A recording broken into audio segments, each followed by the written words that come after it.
Bienvenidos una semana más, queridos amigos, a tu canal Manuel Díaz Vargas MDV. Como bien sabes, este es un lugar de encuentro, un lugar para encontrar letras para los libros y los autores.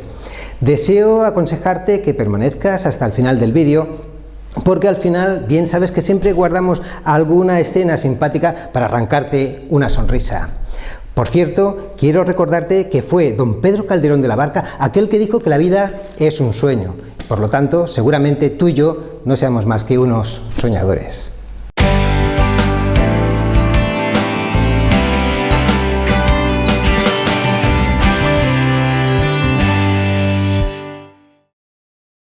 Estamos ya en el espacio tomando un café con un libro. Esta semana voy a intentar seducirte para que leas esta gran novela, El cuaderno de Maya. Su escritora, la autora Isabel Allende, esta gran escritora de origen chileno y que ha dejado grandes obras para nosotros. ¿De qué trata El cuaderno de Maya? Bueno, El cuaderno de Maya está hablando de la historia de una joven, una adolescente de unos 19 años, la cual a los pocos meses de nacer ha sido abandonada por su madre. Con su padre apenas no tiene trato porque él es piloto comercial de una compañía aérea y entonces siempre está viajando. Por lo tanto, quien se cuida de su educación son sus abuelos paternos. Todo va bien hasta que el abuelo fallece debido a un cáncer fulgurante. A partir de entonces, Maya se vuelve contestataria, rebelde. Empieza a ahondar en ese mundo oscuro de las drogas y además empieza a practicar el sexo de una forma desaforada. Cuando no acaba de un problema está metido en otro. Te recomiendo sinceramente su lectura. Es un lenguaje mucho más sencillo, es una novela actual y fresca. Te la recomiendo. Deja por favor tus comentarios en el canal acerca de esta novela. No vamos a leer ningún pasaje de la novela porque tenemos el tiempo muy justo. Aristóteles dijo una frase genial que es la siguiente: el hombre se revela en la conversación no solo por aquello que dice o escribe, sino también por lo que calla.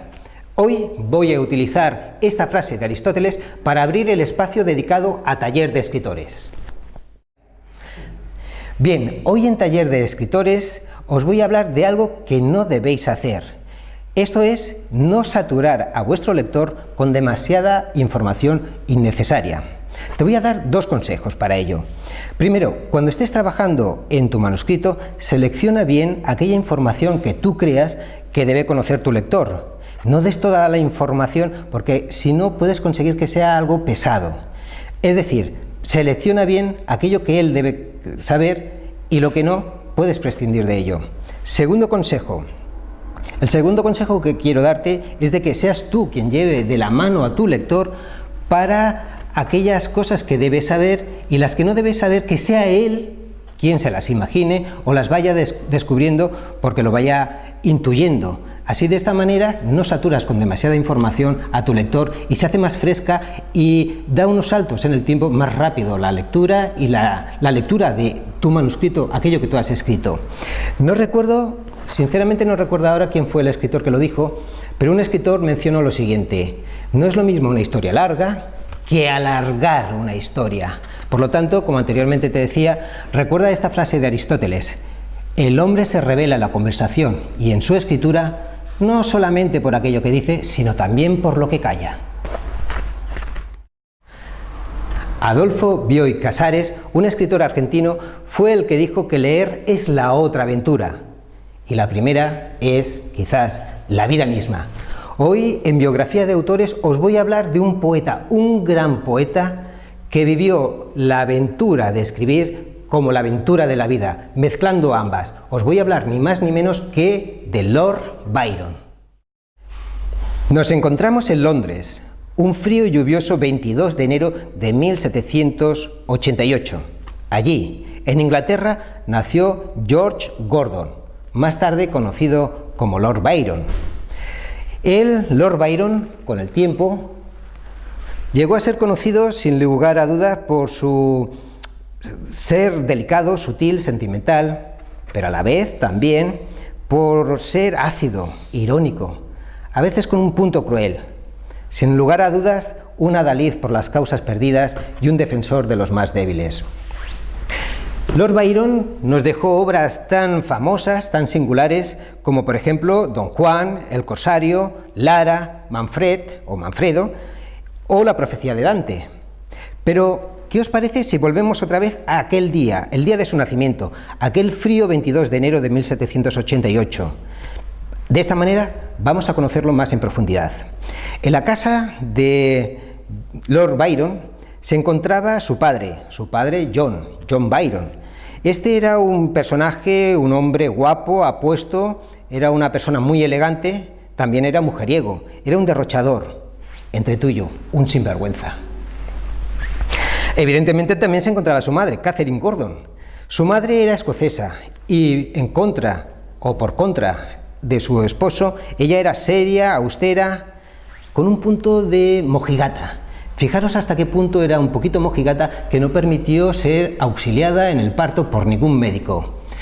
Quizás debido a ello, el niño, el pequeño George, nació con una pequeña deformidad en su pie derecho. Su padre, al punto, cuando lo vio nacer, aseveró que el niño jamás andaría. Posteriormente, Lord Byron siempre culpó a su madre de aquella deformidad que él padecía. A los 3 años queda huérfano de padre. Murió su padre muy joven. John murió con solamente 35 años. Dicen que existía una maldición. Hay una leyenda negra que cuenta que todos los primogénitos varones de los Byron fallecían prematuramente, desde que el rey Enrique VIII, aquel que cortaba la cabeza a sus mujeres, les regaló una posesión, una abadía. Pero esto ya lo veremos y lo comentaremos luego más tarde. La relación a partir de entonces, a partir de la muerte del padre, de John, entre la madre y el hijo se torna un tanto extraña, una relación difícil, una relación de amor-odio. Catherine, la madre, evidentemente quiere a su hijo, lo quiere, lo protege, lo cuida, a veces hasta lo sobreprotege. Sin embargo, focaliza en él la frustración que ha tenido con su marido. Gordon, su hijo, se parece tanto al padre. Fijaros hasta qué punto que cuando se enfadaba con el niño lo llamaba incluso cojo bribón. Claro está que el pequeño George tampoco se mordía la lengua. Él le decía lindezas parecidas como vieja o la viuda. Pese al linaje hidalgo del cual ellos procedían, la situación económica con la muerte de su padre queda bastante precaria, porque el padre había dejado un montón de deudas, había dilapidado toda su fortuna, hasta incluso los gastos del funeral lo tuvieron que pagar ellos. Así que, en este caso, Catherine decide marchar de nuevo a su tierra natal, a Escocia, a Aberdeen. Cuando llega allí a Aberdeen, la madre, siempre intentando proteger a su hijo, contrata los servicios de una enfermera, ni más ni menos que Mary Gray. Esta joven, guapa, es una mujer muy creyente, calvinista, y de esta manera empieza a inculcar al niño la lectura de la Biblia diariamente. También realizan largos paseos para endurecer los músculos. Pero esta enfermera guarda un secreto. May Gray, además de todo esto, es una mujer que le gusta el alcohol, el sexo y las orgías. Así pues, con tan solo 9 añitos, inicia a Lord Byron en las lides amorosas. También a los 9 años sucede un punto de inflexión en su vida. Con 9 años de edad muere el tío de Lord Byron, del pequeño George. Ahora sí que se puede afirmar oficialmente que George es el 6º Lord Byron. A partir de ese momento se trasladan a vivir a Newstead. Es una abadía que fue un regalo de Enrique VIII, como mencionábamos al principio, cuando empezó la leyenda negra de la muerte prematura de los varones de la familia Byron. Cuando él llega allí se queda prendado. Es una abadía que necesita reformas, está en ruinas en muchas zonas o partes de esta abadía, pero él siempre la recordará con un gran cariño. Y allí se enamora perdidamente de su prima, Mary Duff. Pero claro, Mary tiene 18 años. Y Lord Byron solamente tiene 15. Además, Mary se burla de él, lo desdeña. Dice en voz pública, en voz alta, ¿qué voy a hacer yo con un niño cojo y gordito? Sí, en aquella época Lord Byron estaba algo entrado en carnes. Pero esto es otro punto de inflexión en la vida de Lord Byron, porque él, en vez de amilanarse, de venirse abajo, lo que hace es sacar pecho, se refugia en la poesía. Ahí es cuando empieza a escribir poesía, continuamente está escribiendo y además desata su carácter combativo y competitivo. Él siempre había asistido a buenos colegios, por ejemplo a Harrow, y allí él destaca en el boxeo, la natación y la esgrima. En 1806 escribe un libro que se llama Horas ociosas. Tuvo una buena acogida entre el público, él además era muy jovencito. Sin embargo, la crítica, esa crítica que a veces va por otros derroteros, al margen de la voluntad o los gustos populares, le dedicó una serie de comentarios y, bueno, fue un poquito dura con él. Él no se amilanó. Al año siguiente editó otro libro de poesías en el cual, arremetiendo contra la crítica, lo tituló Bardos ingleses y críticos escoceses. Ese carácter combativo, fijaros hasta qué punto, y contestatario, hasta qué punto lo desarrolló, que cuando él entró en Cambridge, en la universidad, a los 15 años, había la norma de que no se admitían perros ni gato. Así que él, ni corto ni perezoso, se hace con un mono. Cuando fue llamado a consultas para recriminarle su actitud, dijo: caballeros, aquí pone que no se admiten perros y gatos, pero no dice nada de los monos. En fin, en 1809 cumple por fin la mayoría de edad y ocupa, por lo tanto, su escaño en el Parlamento que le corresponde por derecho en su condición de lord. También en ese año inicia un viaje por el sur de Europa, un viaje de aproximadamente 2 años. Viaja por Portugal, viaja por España, viaja por Grecia, por Turquía. Cuando llega a España se embelesa con nuestro paisaje, con nuestro país y nuestras gentes. Era un tiempo difícil, tumultuoso para los españoles, pues España había sido invadida por las tropas de Napoleón. Él, como adalid siempre de las causas justas y perdidas, empatiza con los españoles y siente rebelarse contra Napoleón. Come con el mismísimo general Castaños y se enamora de tal manera de las bellezas de las gaditanas que hace una poesía alabando la belleza de ellas. Dice de que las inglesas son guapas, no tiene nada que objetar, pero que la belleza de las gaditanas no tiene parangón en el mundo. De este viaje, de casi dos años, nace una nueva obra. La obra se titula Las peregrinaciones de Childe Harold. Childe Harold, ¿quién es Childe Harold? Pues no es otro más que su alter ego, aquella persona que a él le hubiera gustado ser. Es un joven aventurero y viajero que viaja por todo el mundo y corre 1001 aventuras. Él siempre había querido ser este Charles Harold. Bueno, pero ahora debe volver de nuevo a Inglaterra, debe consolidar su posición, buscar esposa que le dé amor y, si es posible, también que le dé dinero. Lord Byron se ha convertido ahora en una persona, en un joven apuesto, esterilizado, guapo, por lo tanto no le es difícil encontrar esposa, y conoce a una dama, Ana Isabel Milvet, muy guapa ella. Por lo tanto se casan, pero aquí ya destacamos su punto, digamos, ácido, a veces incluso dañino. La noche de boda se acerca a su esposa y le dice, seguramente inducido por esa cosa que le había inculcado la madre acerca de que él era un pequeño bribón, que era como un pequeño diablo, se acerca a su esposa y le dice, ¿sabes, cariño, que te has casado con el mismísimo diablo?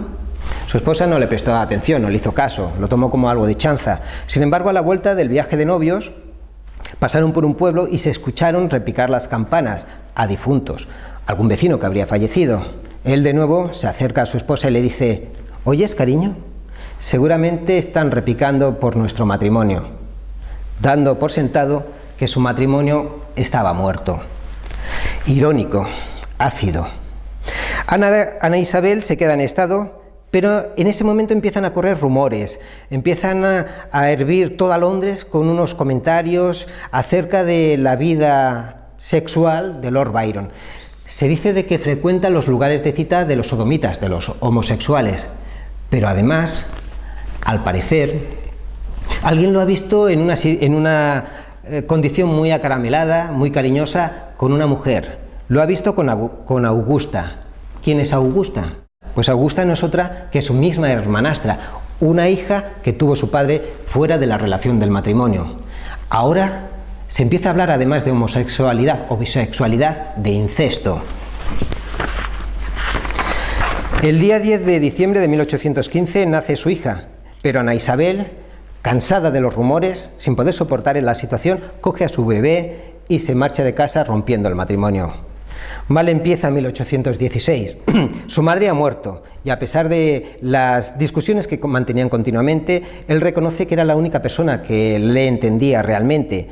Además, su mujer no quiere ni verlo y sabe de que están buscándolo para aprenderlo y juzgarlo por homosexualidad y por incesto. En aquel tiempo estaba prohibido la homosexualidad.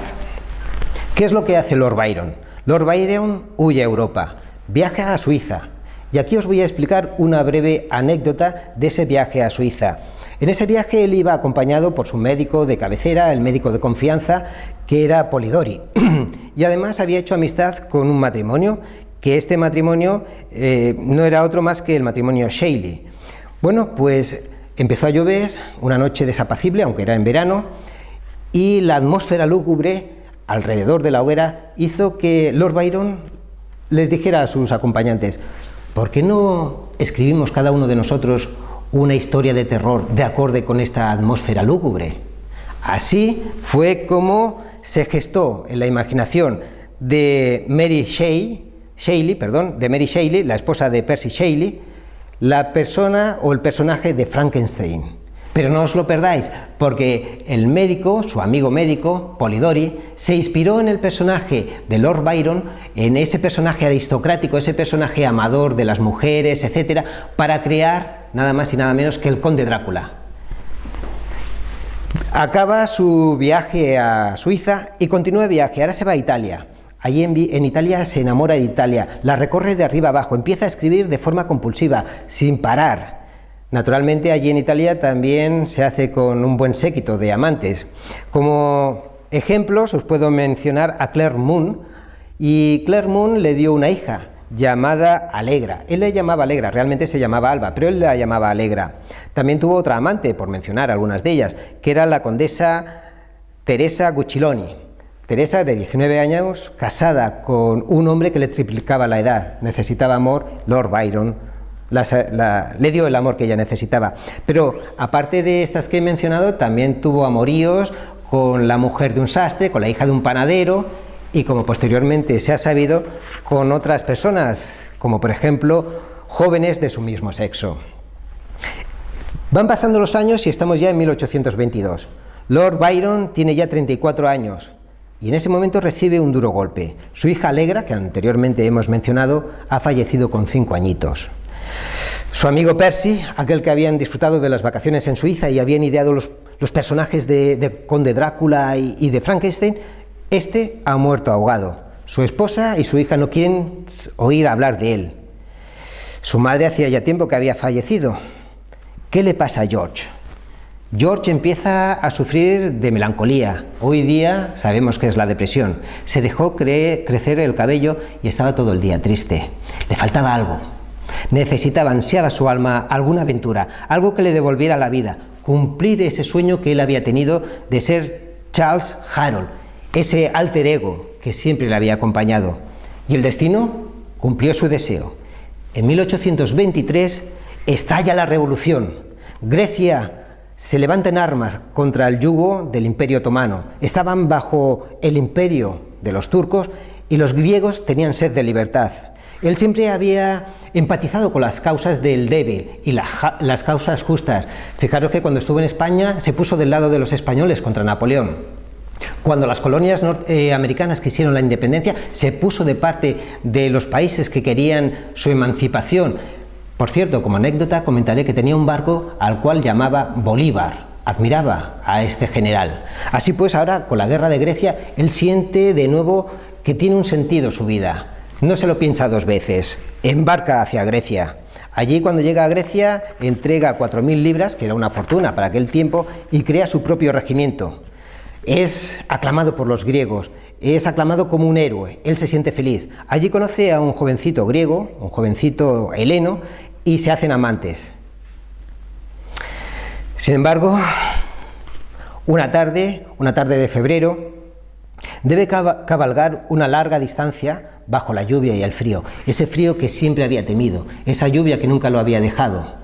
Cuando llega por fin al campamento rebelde, se encuentra mal, lo bajan del caballo y él empieza a temblar. Hay que decir en este punto que él tenía ataques epilépticos, como grandes personajes de la historia, como Julio César o como Carlomagno. Pasan las semanas y los médicos no pueden sanarlo. Él cada vez está peor. Al final, en abril, deciden practicarle una serie de sangrías, era habitual en aquel tiempo, para rebajar la fiebre. Y aquí es cuando él dice aquella frase tan conocida de él: los médicos, me han asesinado los médicos. Finalmente, un 19 de abril de 1824, Lord Byron expiró. Expiró como lo hacían todos los Byrons, prematuramente. Su padre había fallecido a los 35 años, él dejó este mundo a los 36. Una vida de aventura y poesía, escritura y aventura, una vida sin par. Hasta aquí, queridos amigos, el espacio dedicado para el vídeo. Espero que os haya gustado. Si así es, te ruego que le des a me gusta y que compartas este vídeo con otras personas. Deja tus preguntas, sugerencias, comentarios en el canal. Y recuerda, fue don Pedro Calderón de la Barca aquel que dijo que la vida es un sueño. Por lo tanto, seguramente tú y yo no somos más que unos soñadores. Pues no entiendo que por mi fama de Don Juan, usted no me pueda vender un billete a Estados Unidos. Mire, Lord Byron, le han denegado el visado. Desde luego, que le diese un pellizco en el trasero al guardaespaldas del presidente y le tirara los temas a la mujer de Trump no ha ayudado mucho. Nada, vamos. ¡Qué barbaridad! Esto con Obama no pasaba. Por cierto, caballero, ¿no tendrá por casualidad el número de Hillary?